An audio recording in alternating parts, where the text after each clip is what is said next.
That's bad.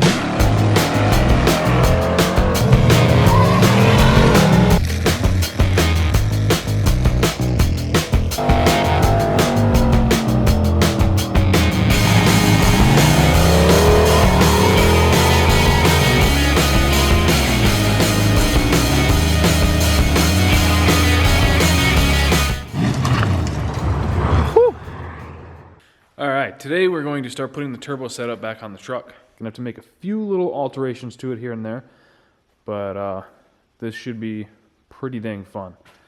So, not doing anything crazy. I've mentioned this a few times now. For the hot side, we're using a stock truck manifold, same as it was, and we're reusing the Fowler Speed and Performance log manifold, the T6 one that I got here. This guy here, like I said, T6 manifold. I welded the wastegate on that like 7 years ago now. It is, I can't remember if this is 2.5 or 2 1/4 V-band back here. But yeah, that is what's going back on the truck again. That thing's capable of more power than this truck's ever gonna make. So, no worries there. I did have some manifold gaskets there, right? They're, I mean, they'll probably be fine. Can always replace it later on. But yeah, the plan is to get the hot side on. Maybe we'll get the grill pulled off, swap the intercooler on. This is just a cheap eBay, like $75 intercooler that's been on the truck for 6 years. Probably get the Huron Speed one mounted on there, make some new mounts for it, and then maybe start making the cold side if I have enough materials here. We'll see. But I think we're going to start with the fun part, and that is put the log manifold and the turbo on.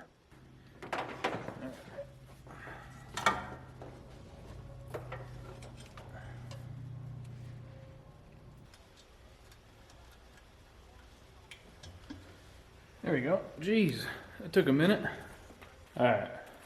So I am just going to run these gaskets for now. If they blow out, they blow out. I'll change them down the road. So, a little trick is to, especially on these ones, I'm sure most of you guys know this, but for anybody who doesn't, on these type gaskets, and you can do this on the regular steel ones, you just have to cut them, but if you put the end bolts in for the manifold, you can slide that down, get everything started. It makes it so much easier. So much easier. Like boom, installed. Now we're going to start getting the rest of the bolts in. So now that that's bolted on, we can put our turbo on. Now for that, I called up my boys at Precision, and they were like, absolutely, whatever you need, King, we'll send you the top of line Pro Mod turbo. And then I woke up, and none of that ever happened. So what we're going to do is go over to the 55 and rob Peter to pay Paul. This is a VS Racing 88. Spins good, feels good, fits good, should make good power. Should spool pretty dang good on that 6.0. This is a little 5.3 little baby boy. So yeah, I'm hoping that 6.0 lights it off pretty quick. It's really gonna, we're gonna have to see what that converter likes, because that converter is, I think that's the converter that was in the truck when I bought it back from Al. So to be completely honest, I don't know what that converter is. I'm pretty sure he said that it would foot brake to about 4,000, but don't really know. So let's start getting this thing pulled off and get it on the truck. Golly, turbos are heavy, man. Jeez Louise. You're sliding. You're sliding. Alright. Good Lord, that thing's big, man. Dude, this thing looks sweet, man. We could dang near put our downpipe on.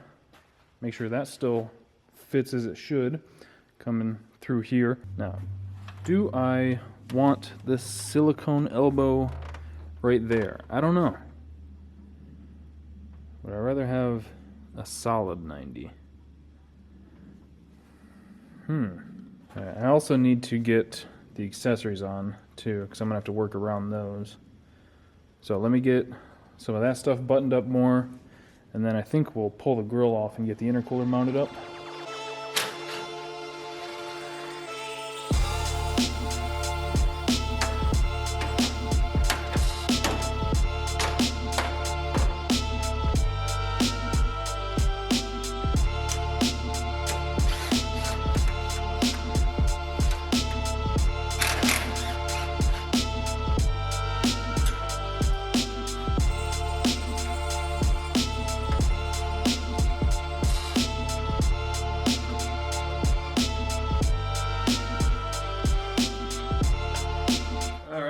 here is the Hawn Speed intercooler. Quite a bit bigger. Let me put the other one back up there. So you can't really tell because this one's sitting on the bumper. The Hawn Speed's a little bit taller, about the same length, a heck of a lot thicker. This is a 4-inch, this is a 3-inch. If I remember right, this one was rated for like 500 horsepower, give or take, and Hawn Speed says that this one's good for 1,000. So I'm pretty sure that that thing was becoming a pretty big restriction. So got a nice upgrade here, and the charge pipes look like they're going to be real nice and simple. Just straight to the turbo, pretty much. First thing I've got to do is see what I even have available here. All right, so got the accessories on, kind of test fitting some stuff. I thought I had a whole lot more material left than I do. I'm going to have to order some things because I also don't want those bright-ass blue couplers through the grill. I'm going to get some black ones. Yeah, doing this side shouldn't be too bad. I'm going to get a 90 coupler here. I was debating on making all solid. I think the 90 will be fine. This thing's not going to be making like 30 pounds of boost, I don't think. Like 20, 25, probably about where we'll max it out. So we can silicone coupler here, and then we'll have a 90, probably a 45 up to a 90 here. I'm going to get a new one because this one's got some mileage on it. This coupler does too. There's a spot on the bottom, I think, somewhere where it's getting pretty worn through.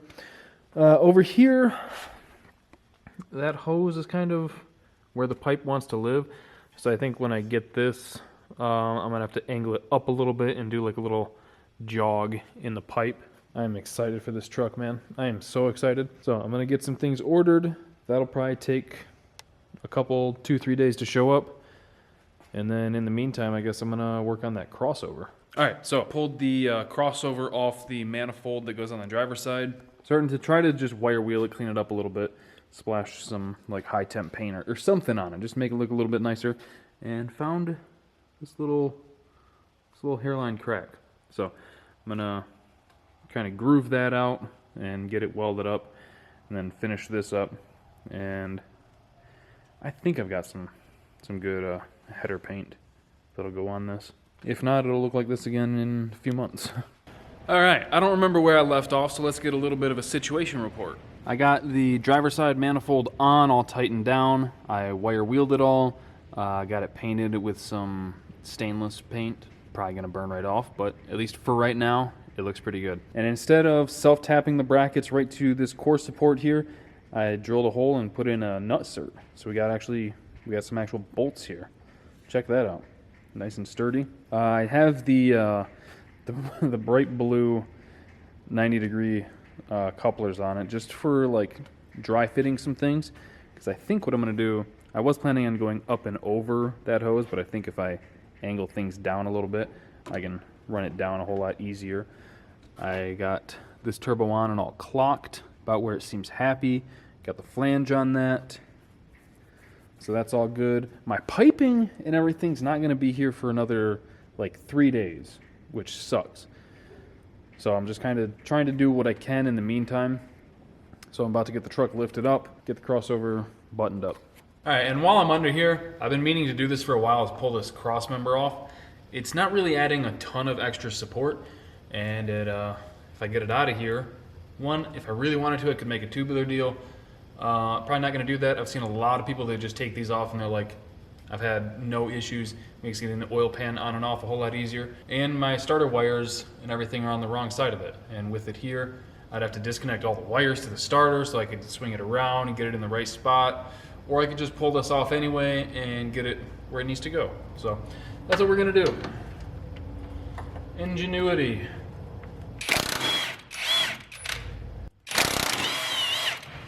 Whoa! Thought it was going to come down on me. I thought this thing was going to be a whole lot more stuck in here than it is. But before I put the starter in, I got to bolt up the converter still. Now, let me get a light. I think that's enough gap. Converter is all the way back. Some people would put a small washer in there. You typically want about an 1/8 inch, give or take. 1/8 inch hair over is pretty good, of pullback on the converter, like that. So see how it's all mated up against it now? And that is just in like higher horsepower, high RPM applications, the converters can expand. High heat can do this too. And when it expands through whatever pressure, RPM, whatever it may be in your situation, it will push the snout of the converter into the pump, and it will grind it and send a bunch of metal shavings through your transmission. You don't want that. So if you pull it out just a little bit, it usually keeps things pretty happy. So that's what I'm gonna do.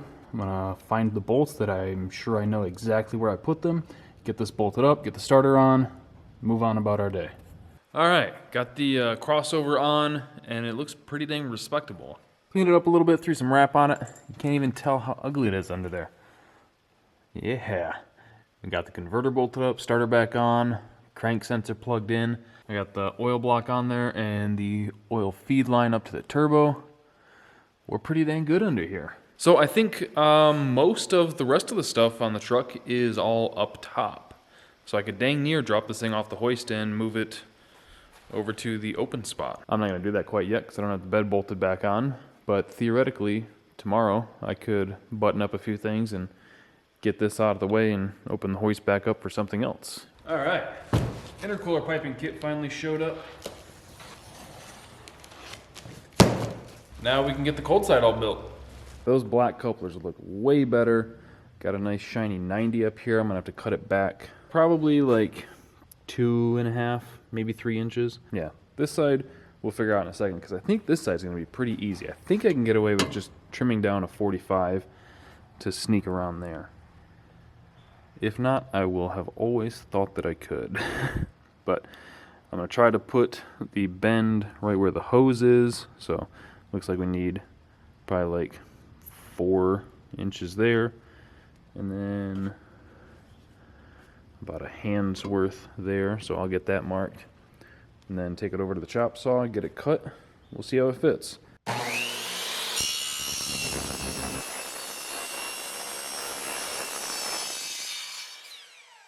That fits dang near perfect. If it was like a 30 degree instead of a 45, it would fit perfect, but you know what? That's fine. We'll clamp it, call it good. I'm gonna weld a couple beads on the end to help the clamps grab because this one comes to about there, so that's plenty of room. I can weld it around there. Same with this side. I wish that I'd cut it a little bit longer. I thought that I was giving it plenty of room. I mean, there's still probably like 1.25 inches inside each one, which is plenty, but I would have liked to have had a little bit more. That's what she said. So now we can move on to what I think is going to be the more difficult side because it's going to require actual effort and thought and labor. That's awful. So first thing I need to do is cut this down because I'm hoping that this 90 will fit in that 90 there and wrap around about like that.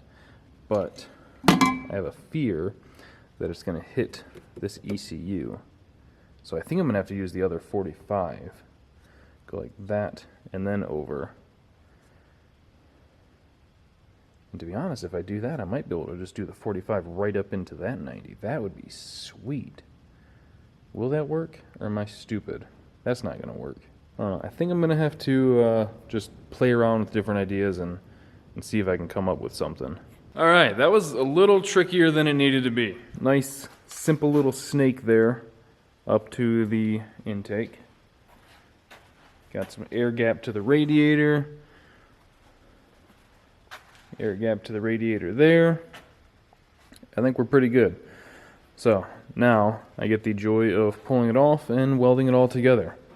I was debating on putting a coupler right there. I think it'll just be cooler if it's all one piece.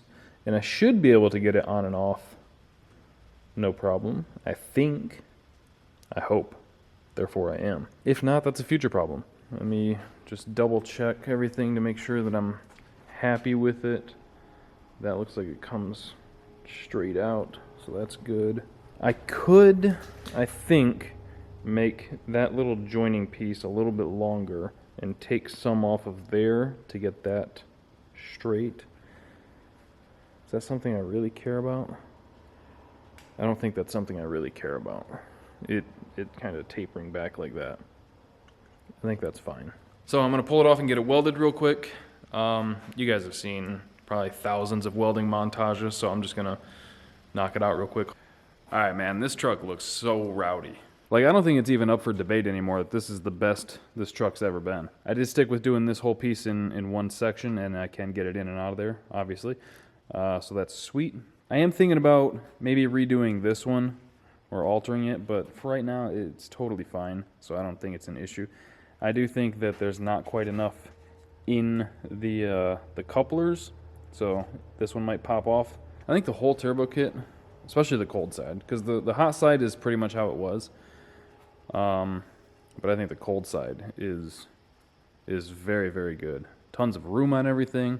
Drastically better intercooler than the one that we had, the $70 eBay one. Yeah, man, we're getting close. So I need to get the truck all wired up, get the shifter in it, tighten some fittings. I got the oil feed line in place. I need to do the drain line, which the fitting for the oil pan should be here at some point today. There's just a bunch of little stuff, but we are getting closer and closer to this thing firing back up, and man, I am stoked. So that is gonna do it for today's video. Hope you guys enjoyed it. Thank you for watching. Thank you for subscribing, clicking that bell to get a notification. If you guys need anything from Snake Eater Performance, use code Snydertron for 10% off your order. Go check out TriStar Racing products, and I'll see you guys next time.